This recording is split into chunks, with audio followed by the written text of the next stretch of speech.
doing over here, Chad? Man, we're just doing some coatings today, man. What's going on with you? Oh man, I'm loving this Igloo. Tell me what you got going on here. No, man, you guys have really done a phenomenal job here. So, first, the pictures and videos you sent me was the pressure washing everything. Once it's clean, then we can go with the similar base coat, which is going to be the same as the top coat. Now, this is an acrylic coating, so you have to put multiple coats down.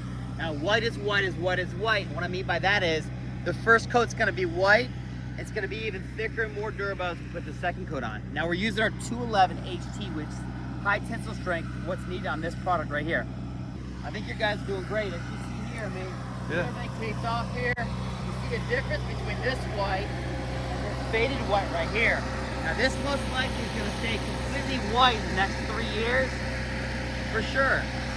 The mold and mildew won't be there. It's going to keep the same shape, the same color, because of algicides that are in this product. This is why I recommended this.